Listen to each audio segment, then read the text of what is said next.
I'm ready. Go. Thank you. I'm talking about the pleasures of prose fiction tonight. And here we have a picture of two authors, or maybe it's only one. We know that Gillian Anderson was interviewed about her book on BBC Radio, and she admitted that although she has written a science fiction novel, she has never ever actually read any.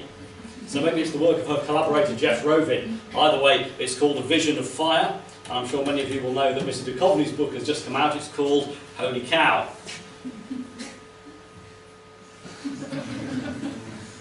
So the pleasures of prose fiction, one of the obvious ones, is that you get to sit and discuss the fiction that you have read with a bunch of like-minded, outgoing, excited, extroverted people, just like yourself. But is there more to it than that? I sincerely hope there is. Is it just that we want to be the hero? Here we can see Daniel Craig as Ted Hughes in the film Sylvia. What a muscular poet he was. I think there's more to it than just wanting to be the hero. I think that the hero needs the reader as much as the reader needs the hero. An unopened book remains perfectly silent. I guess you can all read the caption. The audience is very important. Lewis Hyde pitched this book to his publisher. He said, "I've written this book for poets." And the publisher did a calculation about how many copies he thought he could flog to poets. And he said, "Well, can you recast it so it's suitable for dog lovers interested in the afterlife?" This is the sort of thing that happens in a good novel. It's a hierarchy. We have the goal at the top, and we have any number of sub-goals.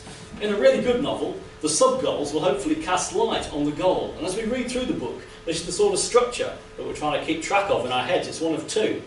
I'm not saying that it's necessarily as complicated as linear programming, but it's got to be good practice. As we follow our hero down his subtree, we've got to be thinking about why we're doing what we're doing in our own lives. If we want this, it means we have to do that, and also that. Concentrates our thinking. The other kind of network we're keeping track of as we read fiction is the relationship between the characters. I like to think that having read a great deal of fiction, if I had any friends, I would be able to keep track of their motions in a diagram, just like that one. I have the headspace. So what can we learn from tragic heroes? From Brian Blessed, of course, we can learn that even if you have a heart attack as King Lear and insist on going on with the show, the Daily Mail's theatre critic will still only give you 3 stars. Rotten sod. One thing we learn is that we receive the information, as the tragic hero does, one piece at a time. And so as we're putting our view of the world together, we need to leave room for what's going to happen in the middle. Another thing is that the arguments that come to us, just as they come to our fictional hero, they come the pros and the cons, and then some more cons and maybe some pros, and we need all the time to be weighing up the import of everything that we've learned so far. Very often our hero forgets to do that. We need to remember what it is that the story has told us thus far, so don't forget.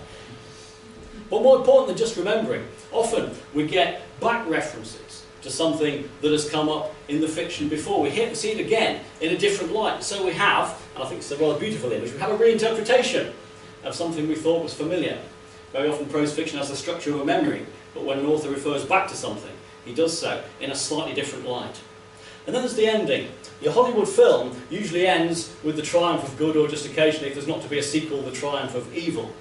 But a really good novel is more of a mixed bag. It's neither a complete success for the hero, nor a complete failure. This is Flaubert. I've no idea what he's doing in this photograph. Well, the point of him is that he was the master, he was the supremo.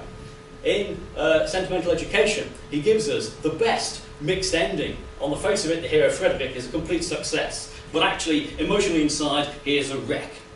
So, what can prose fiction teach us? How can it help us? Well, it can help us when we're confused. We remember the metaphor of the sub-goal and the goal, and remind ourselves what we're doing as we work towards something bigger. And perhaps when we're feeling down, it can remind us also that we are part of an interpersonal network, and if only we remember how to work that, if we don't become isolated like those tragic heroes, then maybe our friends can help us out. So finally, I encourage you to abandon the idea of the author as God and the reader as a passive recipient, and think instead of reading prose as a collaborative effort. And one final plea on behalf of all authors is that I ask you to spare a thought for the writer as he labours under the weight of his creation, trying to make a journey that you will want to join him on. Thank you very much.